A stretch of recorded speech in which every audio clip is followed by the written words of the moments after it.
Tirone, é isso mesmo, é o cálice sagrado. O Crespo tem muita intimidade com o torneio como jogador e como técnico, inclusive como técnico do São Paulo, disputou a Libertadores em 2021, daqui a pouco a gente fala sobre isso, mas talvez nessa edição seja a grande expectativa, porque o São Paulo vinha fazendo uma Libertadores ou duas Libertadores muito boas com o antecessor do Crespo, o Zubeldia, né? Que saiu do São Paulo invicto em partidas na Libertadores. Então, e com uma marca, né, desde o ano passado, interessante de ser um indigesto visitante na Libertadores, coisa que o São Paulo nunca foi na sua história, nem quando ganhou a Libertadores, com o Tele e também em 2005. Né? Então, o Crespo tem essa missão de seguir nessa competição, pelo menos, já que no Brasileirão eu entendo muito bem, a trilha que o Zubeldia vinha perseguindo, né? Agora, ele tem, para essa primeira partida, a partida como visitante, problemas, não talvez para escalar a equipe titular, que é mais ou menos óbvias, mas alguns setores muito carentes, aqueles que a gente já conhece, sobretudo a zaga, que tem ido com 3 zagueiros. O São Paulo foi para Medellín apenas com seus 3 zagueiros disponíveis, Alan Franco, Sabino e Ferrarese, já que o Arboleda está machucado, né? Muito bem, vamos falar da escalação, quem deve ir, como é que tá a coisa e tal, do São Paulo para esse jogo importantíssimo contra o Independiente, contra o Nacional de Medellín, Atlético Nacional de Medellín, na Colômbia, primeiro jogo em Medellín, semana que vem, jogo no Morumbis. Mas é o seguinte, vamos lá, Arnaldo, como sempre, fazer aquele exercício da escalação, ou você quer ainda falar sobre quem não vai? Que temos novidades sobre quem não vai. Não, eu acho que o exercício da escalação talvez dessa vez seja mais simples de fazer, né?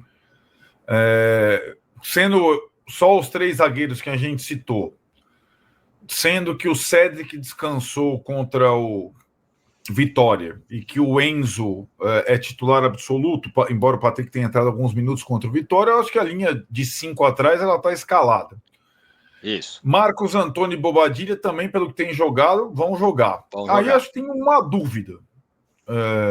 O Alisson, que foi preservado do jogo com o Vitória, que vinha atuando como terceiro homem de meio de campo, ou o Rodriguinho, que vem pedindo passagem.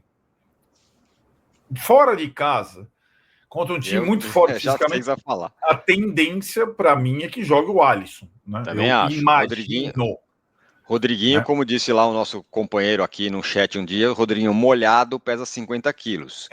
Mas e o Alisson tem mais experiência, né? Acho que para um jogo fora de casa seria mais prudente. Eu também iria com você. Na frente é Luciano e... Então, aí é outra dúvida. André Silva ou Ferreirinha, né? De novo, pelo tipo de adversário, pelo jogo de adversário, eu acho que o André Silva se aplica mais para esse jogo. Talvez em casa fosse o Ferreirinha. É mais ou menos a comparação Rodriguinho e Alisson.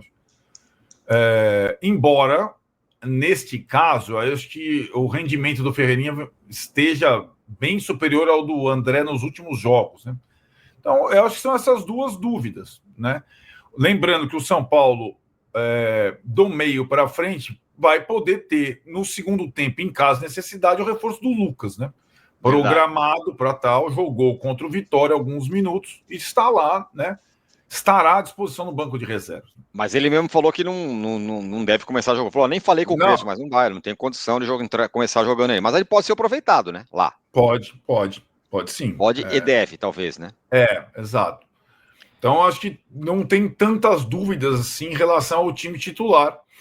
No banco também não temos grandes opções, mas o Lucas acaba sendo uma ótima notícia, justamente quando o São Paulo entra no mata-mata da Libertadores, né? Lembrando, é o campeonato que é o Santo Graal do São Paulino. Tá muito legal a recuperação no Campeonato Brasileiro, já tá na parte de cima da tabela, tá incrível, a torcida tá demais, 40 mil pessoas no Morumbi no último fim de semana, mas agora é a Libertadores que o Crespo tem que mostrar serviço também. Não que nós estamos reclamando dele, mas tem que, né?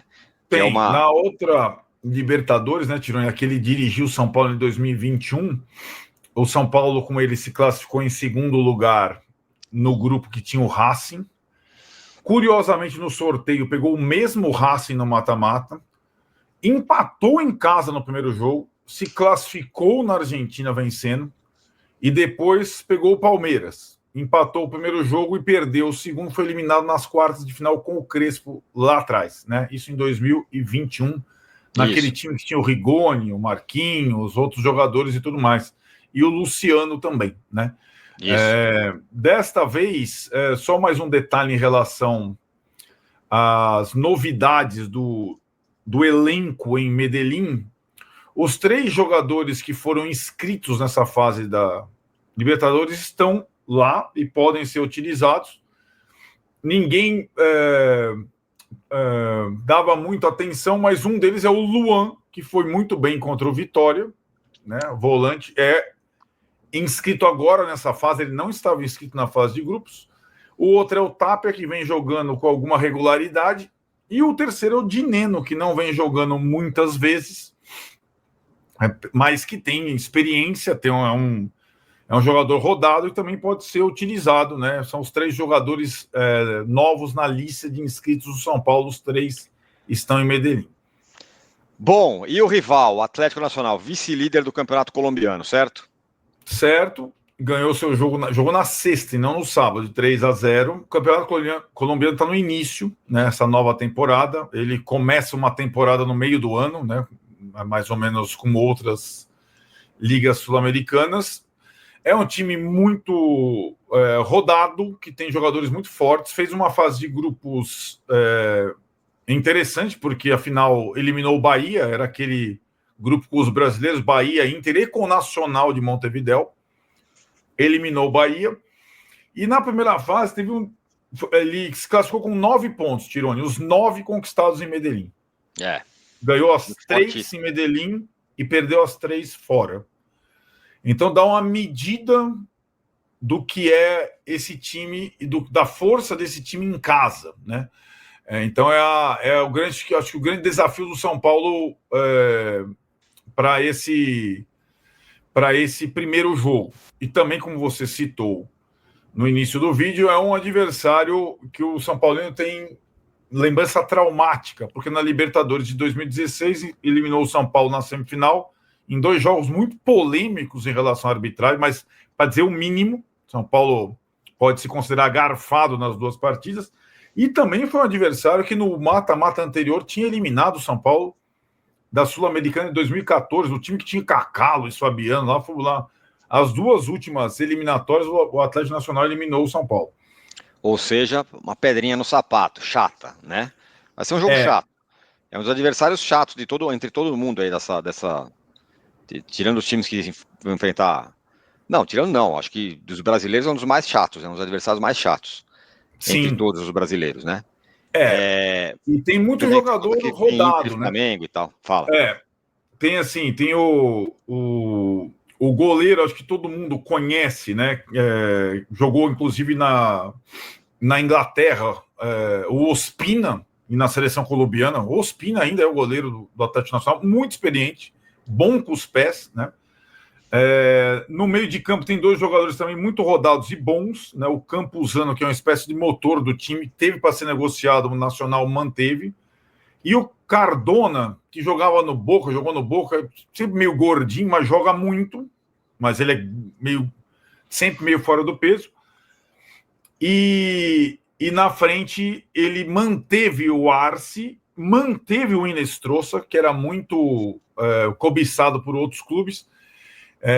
O jogador que ele perdeu, o Viveiros, justamente o atacante que está jogando no Atlético Paranaense e foi decisivo para a eliminação do São Paulo na Copa do Brasil, né? Mas é um time bem forte, é um time acho que o São Paulo não deu tanta sorte assim no sorteio, e fora, o São Paulo poderia pegar o Flamengo, poderia pegar, sei lá, o Botafogo, mas poderia pegar o time lá, o Universitário do Peru. Talvez dentre os estrangeiros tenha sido, desse pote 2, o Atlético Nacional um dos mais difíceis, na minha opinião. E falando em dificuldade, a arbitragem de quem, hein? A arbitragem, ela é uruguaia, ela é uma arbitragem que não bem rodado o árbitro, mas não entre os principais árbitros do Uruguai. Tem uma coisa curiosa envolvendo esse árbitro, né? Ele foi o árbitro, eu estou até vendo o jogo aqui, quando foi, né? Ele foi o árbitro da última vitória do Crespo como técnico do São Paulo na Libertadores 2021, né? Ele era o árbitro naquele Racing 1, São Paulo 3, na Argentina. É uma vitória marcante, o Crespo, aquele jogo que ele lançou o Marquinhos, né? O atacante, que hoje está no Cruzeiro, por sinal. E o São Paulo venceu na Argentina com uma grande atuação, mas lembrando que a Libertadores 2021 você não tinha público, né? Era uma Libertadores da pandemia, e foi essa Libertadores que o Crespo dirigiu o São Paulo e tudo mais, né? Então é uma... Deixa eu conferir o nome do nosso uruguaio aqui para te falar. É uma arbitragem que, em tese, é o Gustavo Tejera. Tejera, fala aí. Gustavo Tejera. O árbitro uruguaio que vai apitar o jogo da ida em Medellín, certo? Certo. Muito bem. Então é isso, galera. Hoje tem a mais temida, viu? A tal da Glória Eterna. Libertadores começa hoje pra gente. As oitavas de finais, hein? Jogo duro lá. O Atlético Medellín talvez é um dos melhores times aí da Libertadores aí, pessoal. Não se engane. Não é time ruim, é um time muito bom. E é isso. Aprovou a escalação aí, o Arnaldo. Eu entrava com o André Silva. Não com o Ferreirinha no ataque. Entrava com o André Silva. Assim, eu entrava com o André Silva no começo mesmo. Porque se o time tiver muito... não tiver muito compactado, não tiver muita saída, aí no segundo tempo bota o Ferreirinha com mais velocidade, para jogar mais agudo e tal. Mas eu ia com o time mais com o André Silva ali e tal. Se a gente fizer um golzinho ali, ótimo, cara. Fizer um gol nesse jogo, ótimo. E a gente tem que trazer um bom resultado pro segundo jogo, pro Morumbi, que vai estar lotado no segundo jogo. Mas é um jogo difícil hoje.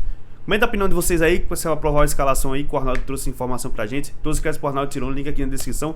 E hoje tem Libertadores, e Libertadores nosso tricolor raramente faz vergonha. Valeu? É nóis!